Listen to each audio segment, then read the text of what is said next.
Viva Voz, com Vera Magalhães.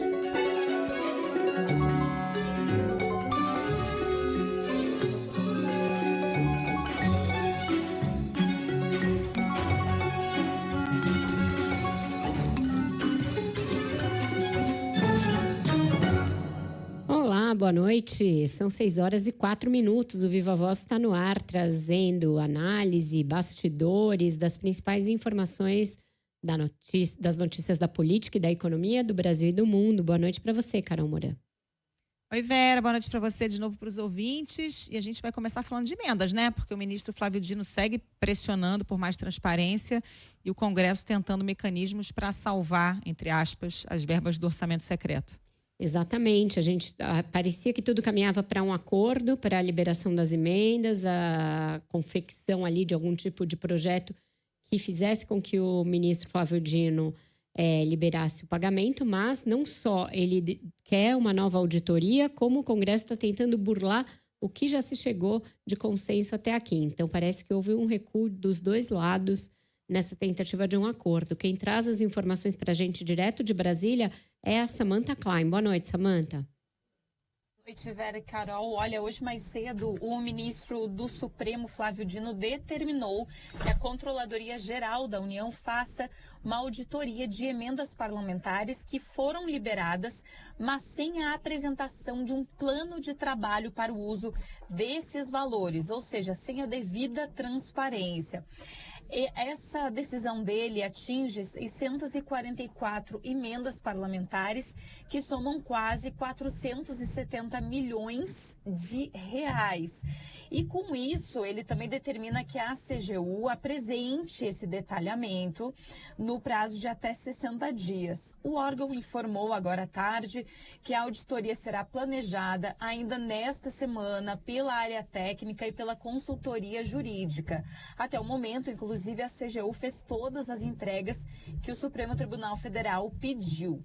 Na decisão, o ministro ainda determina que a PGR, a Procuradoria-Geral da República, seja informada dos dados para promover a responsabilização em relação aos gestores estaduais e municípios também que foram omissos.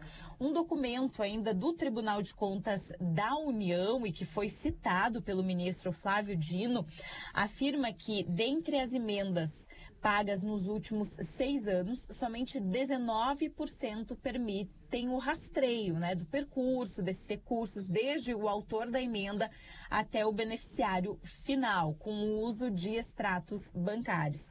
Vale lembrar que depois de 4 meses de suspensão, no final do ano, o ministro Flávio Dino liberou a continuidade da execução das emendas parlamentares individuais, as de bancada e as de comissão, que tinham sido suspensas. No entanto, em outra frente, o Congresso está se articulando para liberar emendas que não foram pagas nos últimos anos, que incluem aquelas famosas emendas do orçamento secreto. Com isso, Vera e Carol, há também projetos já previstos para serem pautados nesta semana e esse tema foi discutido em reunião de líderes do Senado na tarde de hoje. Isso foi na residência oficial do Senado. Um dos projetos foi apresentado pelo líder do governo do Congresso, o senador Randolfo Rodrigues, e permite a liberação de recursos desde 2019 que estão parados e que inclui aí cerca de 2 bilhões de reais do orçamento secreto. E essa proposta permite que a verba seja utilizada até o final do ano que vem. Esse texto, inclusive, já deve entrar na pauta desta quarta-feira. Portanto, tem aquele bate-rebate do Supremo Tribunal Federal e também o escanteio feito aqui no Congresso Nacional. Com vocês.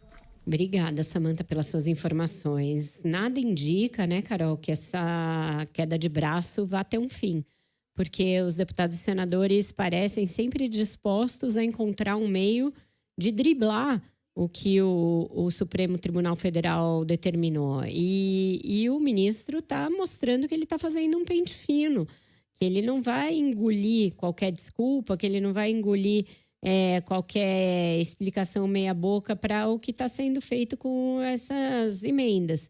o que ele verificou é que muitos recursos não passaram pelo portal que tem que ser registradas as emendas, o autor, a destinação, o Transfere Gov.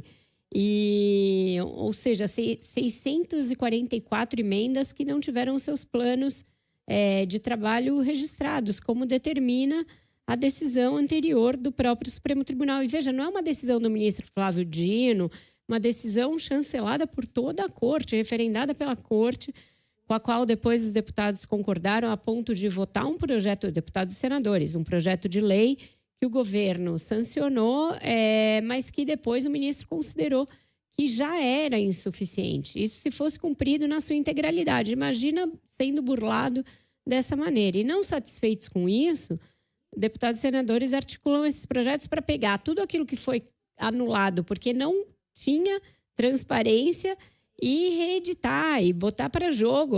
Vamos liberar aí essa emenda que foi anulada, que não foi liberada porque não seguia as regras de transparência. Ou seja, é bastante ousadia, né? E não são só parlamentares do Centrão, né, Vera? É base do governo, são parlamentares de todos os partidos nesse movimento aí para tentar liberar as emendas. E o que o ministro Flávio Dino está pedindo é um mínimo, né, de transparência com o uso do dinheiro público, não é o dinheiro dos parlamentares. Não dá para demonizar completamente as emendas, é um mecanismo válido. O problema é que elas foram infladas, e o que as investigações da Polícia Federal estão começando a mostrar, e são mais de 20 investigações, é que havia um modus operandi de desvio de dinheiro, com intermediadores que levavam percentagem para captar emendas, com quase um cashback, né? Tinha que devolver uma parte do dinheiro que foi investido. Tem investigação que mostra participação de agiotas para cobrar esse dinheiro de emendas em vários estados, já no Maranhão, no Rio Grande do Sul. Então, a gente vê que havia, de fato, um esquema operando, né? E você veja, uma categoria nova que foi criada em Brasília, a ideia de um corretor de emenda que fica com um percentual a partir do momento em que ele faz ali o link entre as prefeituras, as empresas e o parlamentar. Um esquema que os inquéritos estão mostrando milionário. Isso aí pode virar uma nova operação, como foi o Mensalão, como foi a operação dos sanguessugas, como foi dos anões do orçamento, mais lá atrás, e como foi a Lava Jato. A Lava Jato não era exatamente tráfico de recursos orçamentários via parlamento, era mais um desvio de recursos que acontecia nas estatais a partir de indicação de diretores por políticos, aí sim. Mas no caso do Mensalão, dos anões do orçamento, do esquema das sanguessugas, eram esquemas que tinham um orçamento como a fonte de desvio primordial dos recursos. Então, a gente está aí diante de um esquema que tem toda a pinta de ter a mesma monumentalidade ali e do qual os deputados e senadores estão se mostrando muito apegados e do qual não estão dispostos a abrir mão. Então, essa queda de braço vai longe. Várias frentes, né, Vera? Várias frentes. Porque ontem a gente falava que eles estão querendo avançar também na PEC da blindagem. Também nessa mesma esteira. As investigações estão avançando. Então, de um lado, tentam salvar as emendas e, de outro, avançar também na blindagem dos próprios parlamentares, né? Pois é, uma novela que não vai ter fim assim tão cedo. Vai precisar que algum seja exemplarmente punido para que eles aí sim, talvez, percebam que tenham ido longe demais e recuem um pouco nesse apetite todo. Mudar um pouquinho de assunto, porque hoje o presidente Lula conversou com o francês Emmanuel Macron. Eles estão aí discutindo como que os dois países podem atuar nas negociações de paz entre Rússia e a Ucrânia, se é que a Ucrânia pode ser considerada um player, porque está sendo quase ali levada de roldão, está vendo o negócio avançar e sendo obrigada a concordar com ele, mas como o Brasil e a França poderiam atuar nessa negociação pela paz na Ucrânia. O Guilherme Muniz está com a gente aqui no estúdio, vai fazer um resumo de como está essa discussão. Boa noite, Muniz. Boa noite, Vera, também a Carol e aos ouvintes. Pois é, o presidente Lula conversou por telefone com o presidente da França, Emmanuel Macron, nessa terça-feira, exatamente para discutir essas tratativas para o fim da guerra entre Rússia e Ucrânia. E na rede social X, o presidente Lula trouxe alguns detalhes do que foi conversado. Ele disse que expressou a preocupação dele com o cenário internacional e reafirmou o compromisso do Brasil com a promoção da paz e a defesa da democracia. Disse que tanto ele, Lula, quanto Macron reconheceram a importância de uma solução para a guerra que inclua a participação de todas as partes envolvidas no conflito, justamente com a participação da Ucrânia. Já Macron publicou na rede social que a paz na Ucrânia só será possível por meio de negociações que reúnam os dois países, a Rússia e a Ucrânia, à mesma mesa.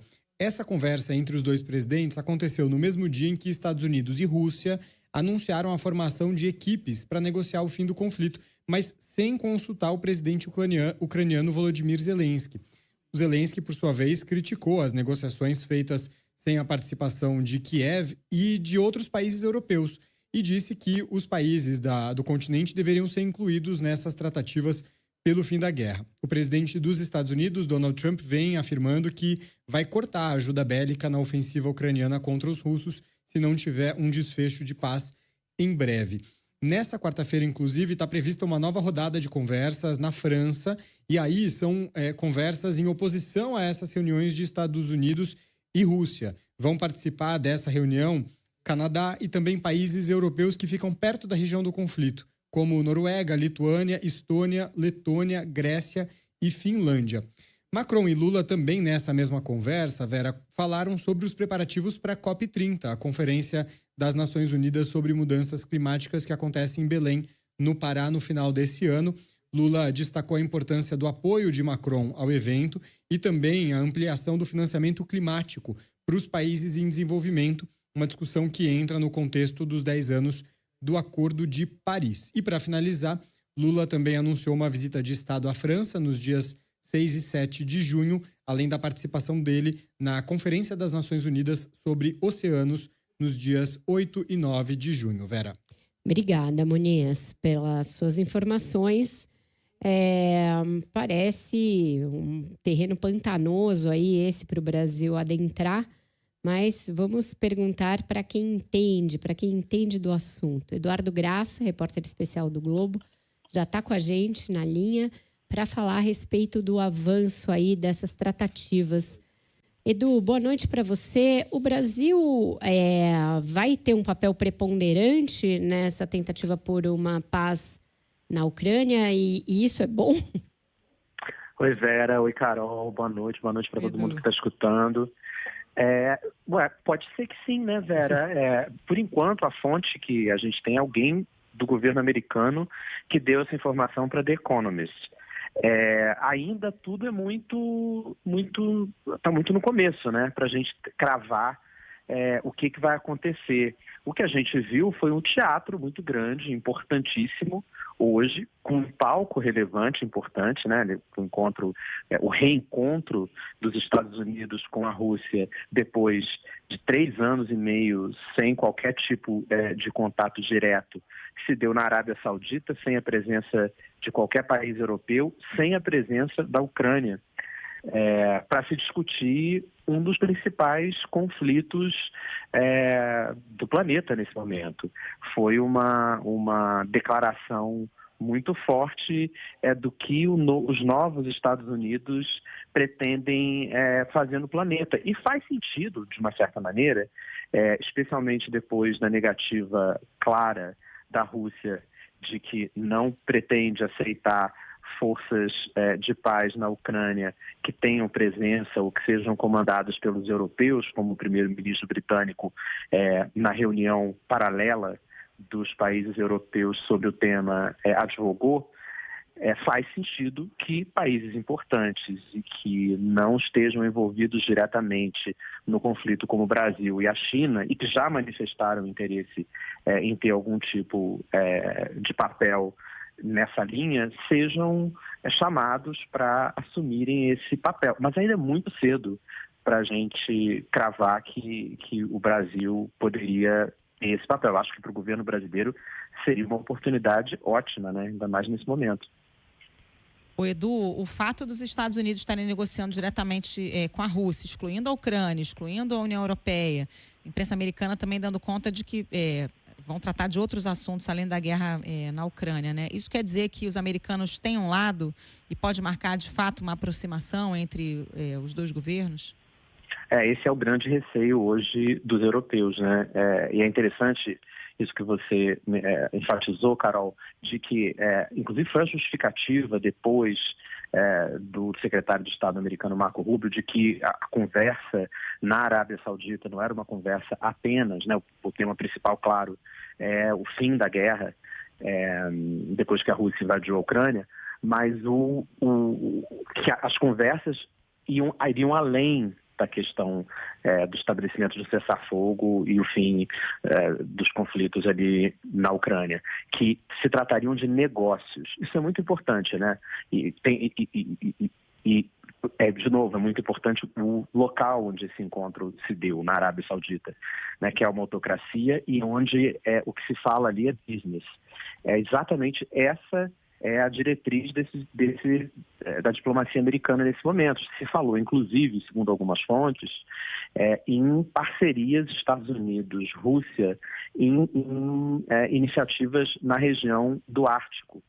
Então, assim, o olhar, e além, é claro, de todos os investimentos americanos em parceria com o petróleo e as empresas petrolíferas russas. O olhar dessa Casa Branca, ao contrário da anterior, que tinha um olhar muito forte sobre o fato de que a Rússia tinha cometido uma infração muito grande ao invadir um outro país, o olhar é um olhar, a lógica é de business. O que a gente pode ganhar é o capitalismo da destruição. A destruição já aconteceu, o que a gente pode ganhar agora com essa possível nova estrutura de paz que vai ser feita ali. Por isso, não se convidar a Ucrânia, a Europa, que serão parceiros menores na hora de se tirar o lucro do que vai ser definido como, por exemplo, território da Ucrânia que vai ser ocupado pela Rússia, o que tem nesses territórios de, enfim, minerais raros que podem ser utilizados pelo governo americano ou pela Rússia. Enfim, a lógica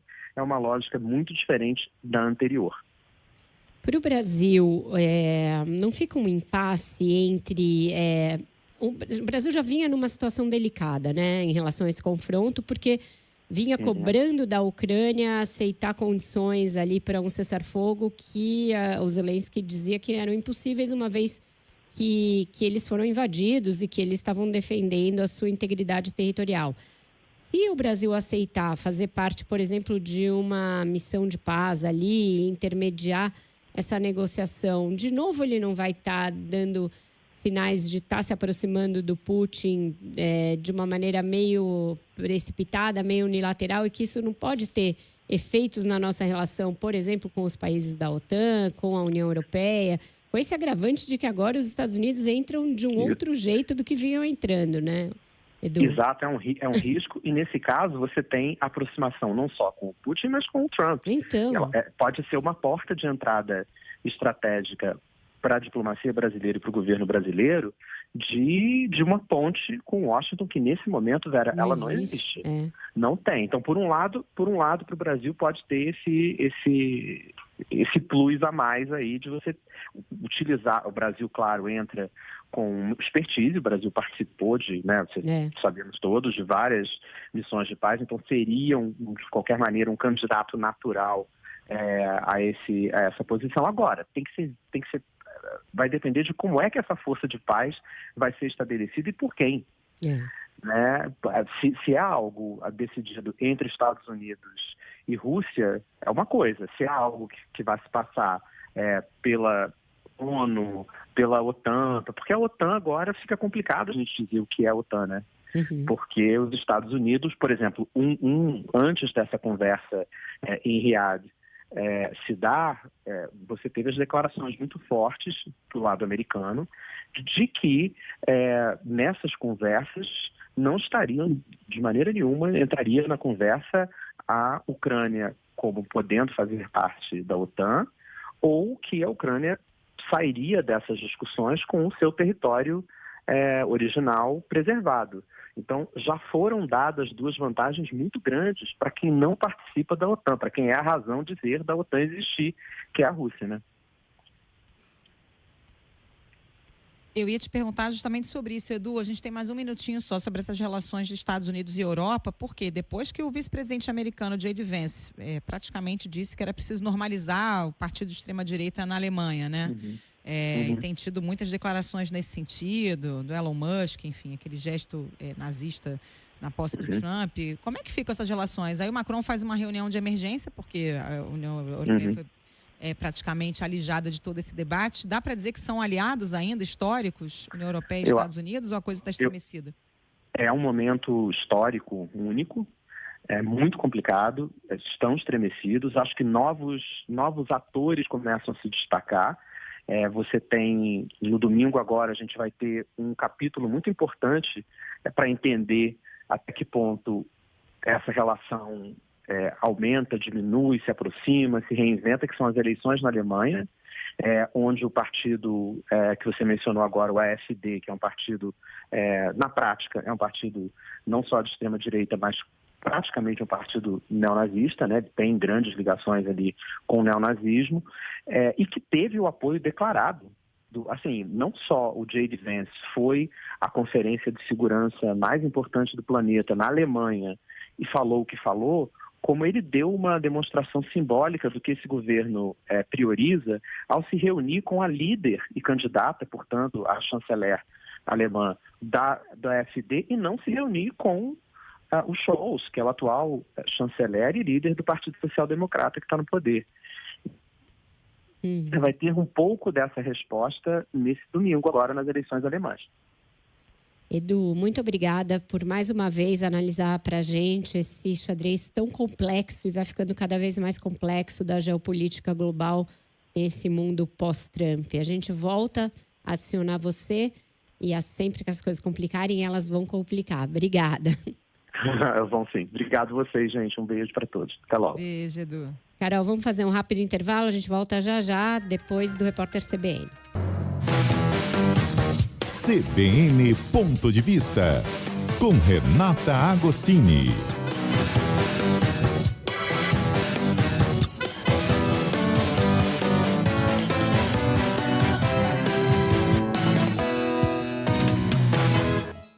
Olá, boa noite, Renata Agostini.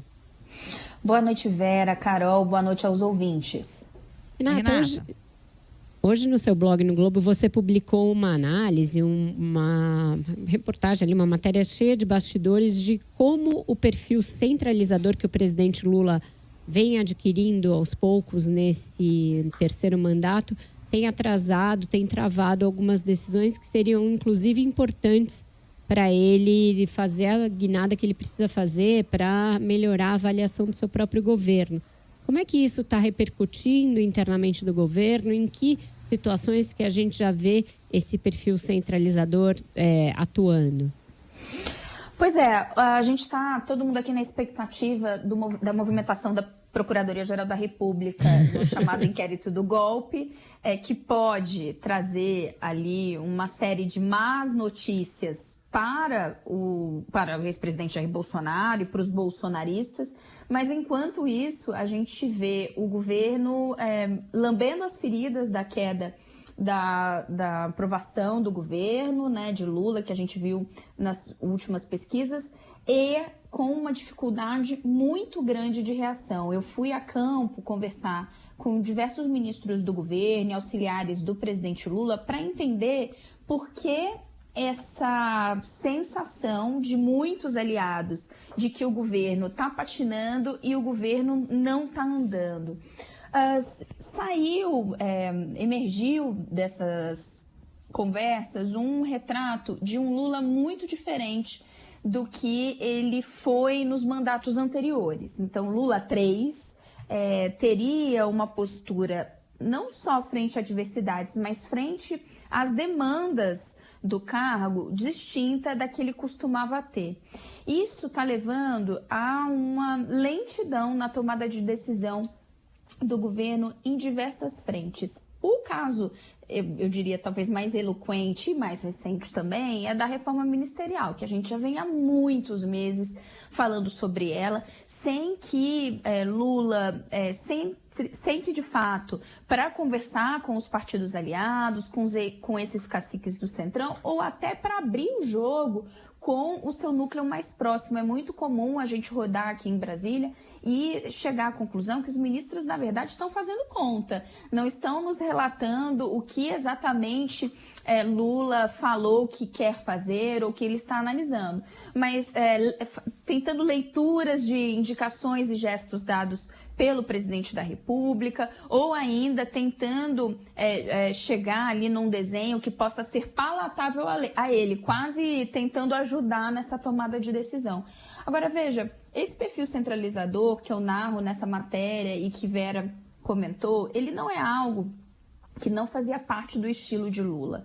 Mas havia, e aí muitos ministros comentam isso, havia uma diferença lá atrás. O presidente tinha um grupo próximo que ele confiava muito e ele delegava a alguns desses auxiliares o andamento de algumas tarefas. Então, no caso, por exemplo, do judiciário, o ex-ministro Márcio Tomás Bastos tomava a frente de muitas dessas negociações, dessas análises. Agora, por exemplo, é o que o ministro me classificou como uma junta. Para você analisar possíveis indicações para o Superior Tribunal de Justiça, você tem ali ministro da Justiça Ricardo Lewandowski, advogado-geral da União Jorge Messias, ministro da Casa Civil Rui Costa, o SAGE, que é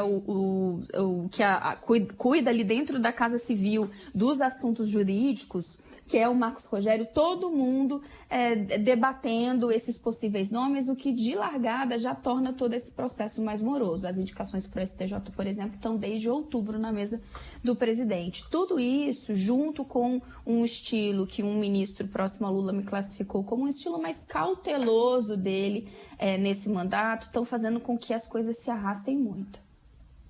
Agora, Renata, a gente tem ouvido nos últimos dias muitas leituras de que o presidente Lula, além de ser centralizador, também está muito encastelado e queixas com relação à atuação do ministro da Casa Civil, Rui Costa, né? Que os projetos não andam e que as pessoas têm dificuldade em ter acesso ao próprio Rui Costa e ao presidente Lula, né? Exato, isso surgiu também nas conversas, porque os ministros dizem, olha, existe sim um pouco da atitude, da forma como o Lula está decidindo tocar as coisas, o fato dele desejar participar de muitas decisões no detalhe, e aí me deram 2 exemplos que eu achei muito significativos. Por exemplo, quando saiu aquele acordo de reparação de Mariana, naquela semana, até sair o acordo no final daquela semana, o presidente participou ao longo de 3 dias de reuniões para debater o assunto. Não que o presidente não deva ser brifado, né, e dar as orientações, mas tomou muito tempo da agenda dele, como acontece em outros casos, como foi no pacote de contenção de gastos, como acontece com muita frequência. Além desse jeito do presidente, existe a forma, os ministros citam, existe a forma como o governo está organizado. E aí, esse dedo sempre acaba sendo apontado para o ministro da Casa Civil, Rui Costa. Isso é realmente muito impressionante, como os relatos de descontentamento, eles se acumulam em relação ao chefe da Casa Civil. Tem ministro, e aí nesse caso foi mais de um, que me disse, olha, eu às vezes prefiro esperar para ter uma audiência com o presidente, que às vezes demora mais do que eu gostaria, do que ter que parar para despachar com o Rui, né, que eles chamam de Rui, com o Rui sobre o assunto, porque eles entendem que o ministro não tem tato, que o ministro às vezes atropela, que o ministro segura muitas coisas e não dá andamento. Todas essas reclamações são feitas e tem entrado na conta desses auxiliares de Lula de por que a coisa não anda. Para finalizar, um outro traço importante que se tem colocado é o fato de Lula ter limitado muitas vezes a agenda dele, de novo, frente a mandatos anteriores. Eu falei com um auxiliar do presidente que quis fazer uma defesa falando, mas ele ainda trabalha à beça, ele chega aqui cedo, ele fica até o fim do dia. A questão é que esse é um cargo de muita demanda mesmo. E os ministros dizem, olha, ele não abre mais o Alvorada como ele abria nos outros mandatos, e esses espaços, né, fora do expediente, aos finais de semana, eles são importantes para a negociação, para a troca de ideias. O presidente não usa celular, diz que não tem saco para celular, e, consequentemente, não usa o WhatsApp. Então, um ministro falou, olha, tinha coisa que às vezes ali uma troca de mensagens a gente resolveria. Isso não acontece. Tudo isso, os ministros dizem que contribui muito, ou explicam, contribui não. Tudo isso explica o fato de muita coisa estar demorando muito para andar. Até nesse governo também se criou uma mística, né? Que a gente ouve muito nessas conversas que eu e você temos com as fontes, de que tudo isso se deveria muito a uma ação da primeira-dama, da Janja. E isso vai se cristalizando, inclusive, por exemplo, em mensagens como aquela enviada ontem pelo Cacá, e que tinha ali um tanto de, nas entrelinhas, críticas a isso. O quanto isso é lenda e o quanto isso é real?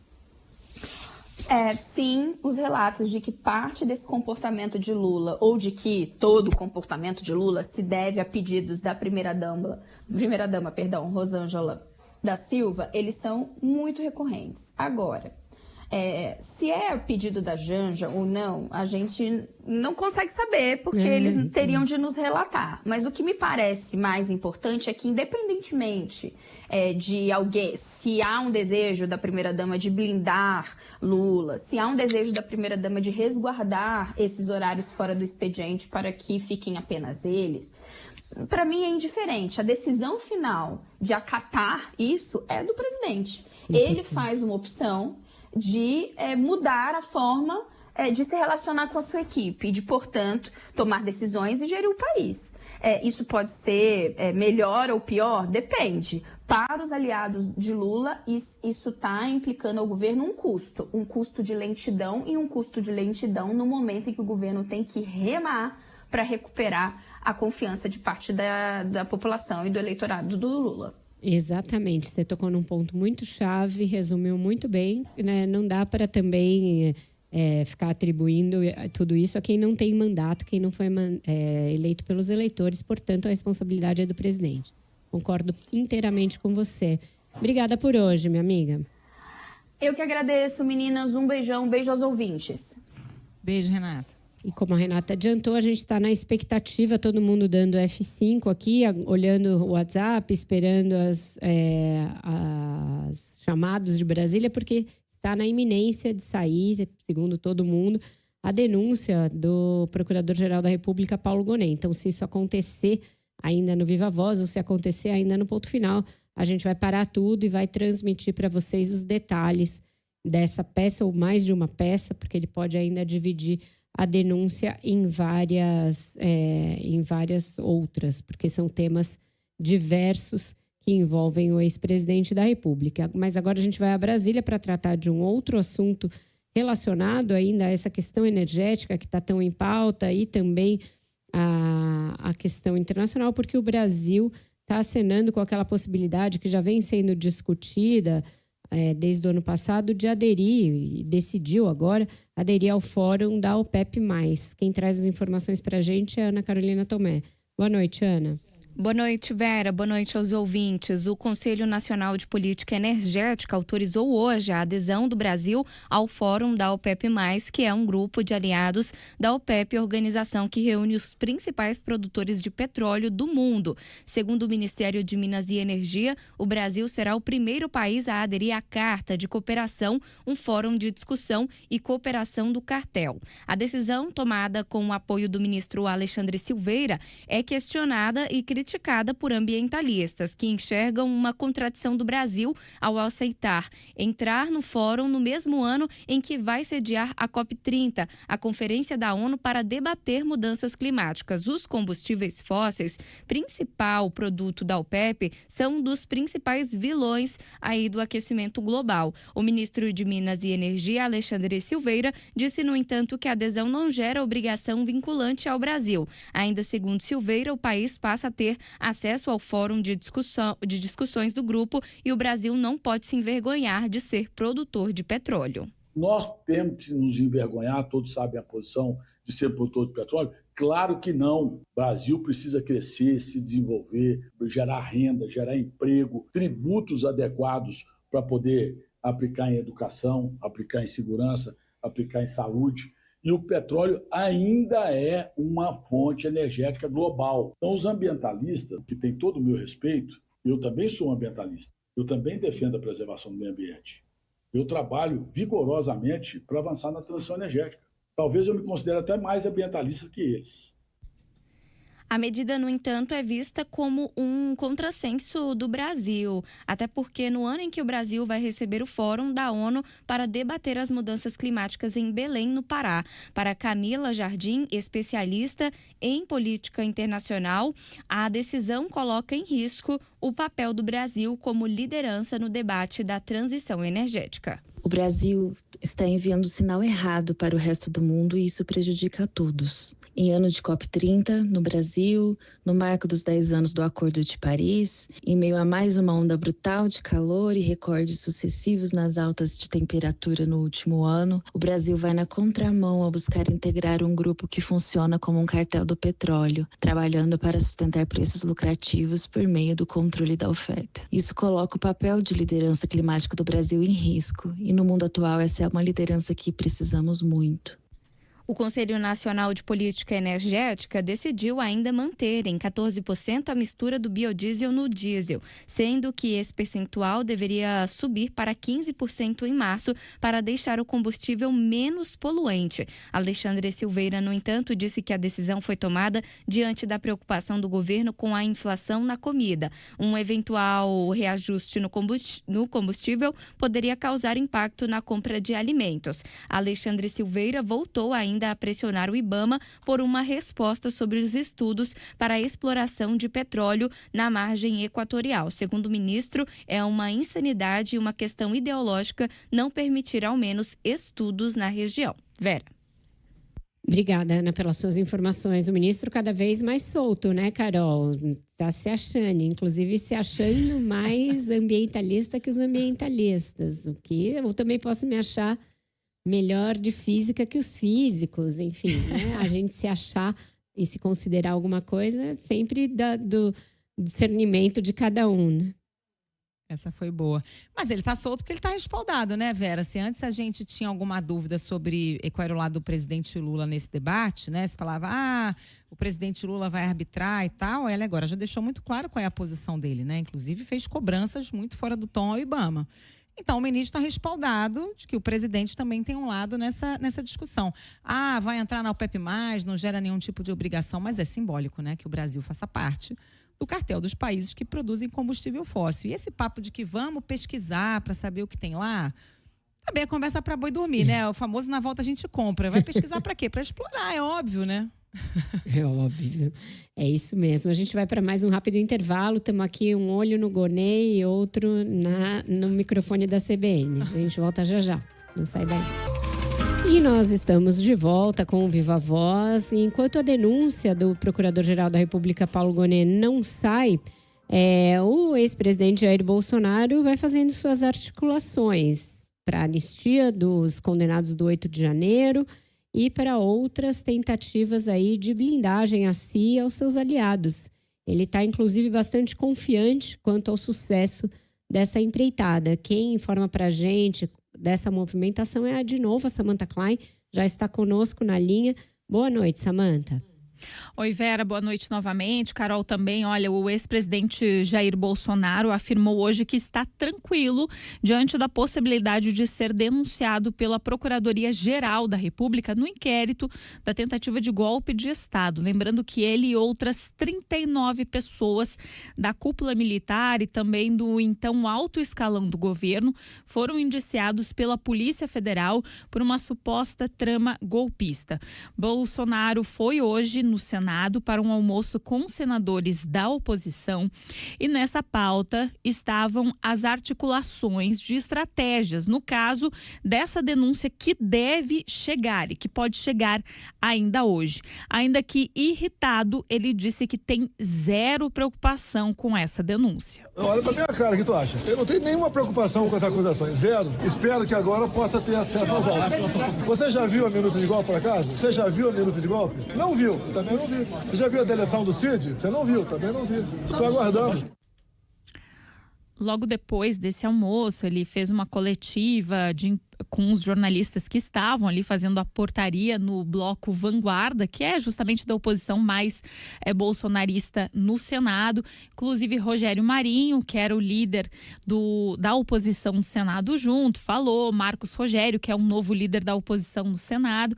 E eles falaram com muita convicção que acreditam realmente, inclusive, no avanço do PL da anistia. Inclusive, Bolsonaro afirmou que já tem os votos suficientes na Câmara dos Deputados para aprovar esse projeto de lei que pretende liberar das penas os envolvidos e os responsáveis pelos ataques golpistas do 8 de janeiro.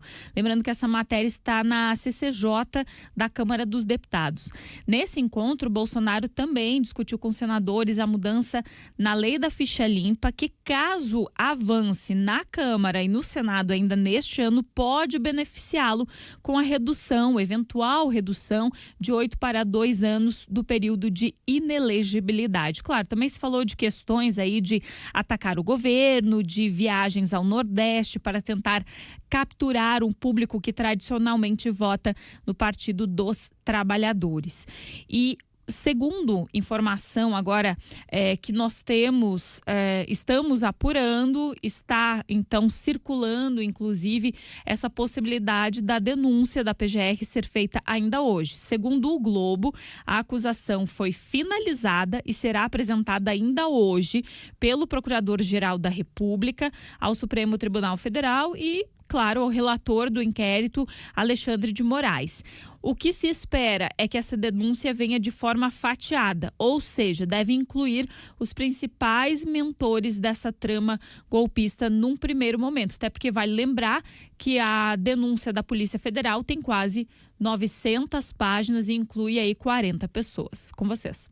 Obrigada, Samanta, pelas suas informações. E pelo que eu entendi, Carol, fatiada também em relação às outras questões que envolvem o ex-presidente Jair Bolsonaro. Então, segundo essas informações preliminares, ainda existe essa grande expectativa quanto à apresentação do documento, finalmente, mas ele se concentraria nesse momento na trama golpista, em Bolsonaro e em alguns outros assessores mais próximos. Provavelmente vai deixar a questão do cartão de vacina adulterado pelo tenente-coronel Mauro Cid, aquela outra questão das joias, para peças à parte, mas concentrar essa primeira denúncia na atuação de Bolsonaro e mais alguns na trama golpista pré-8 de janeiro. E vamos ver qual vai ser o impacto dessa denúncia em toda essa pressão pela anistia, né, Vera? Claro que o Bolsonaro está esticando a corda, tem todo o interesse em relação a isso, mas deve ser um impacto significativo quando de fato essa denúncia sair, né? Sim, porque como vai ser julgado na primeira turma, isso deve ser marcado em breve, a discussão sobre se aceita ou não, se acolhe ou não a denúncia, e esse é o momento em que as pessoas denunciadas viram réis, a partir do momento em que o Supremo acolhe o recebimento da denúncia, e isso não deve demorar. Então, a partir disso, Bolsonaro e os demais vão ser réus em uma ação penal que corre no Supremo Tribunal Federal. E aí as coisas mudam realmente de figura, ganham uma nova conformação, uma nova conotação, Carol. Vamos aguardar. Ficamos por aqui, Vera? Ficamos por aqui. Voltamos a qualquer momento em edição extraordinária. Até amanhã. Era isso que eu ia te falar. Não desliga o celular, não.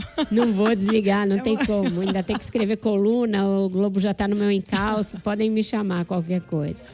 Tá bom. Até o Wender Salles já está aqui fazendo sinal tiririm, tiririm. E alguém ligou para mim. Até mais. Até.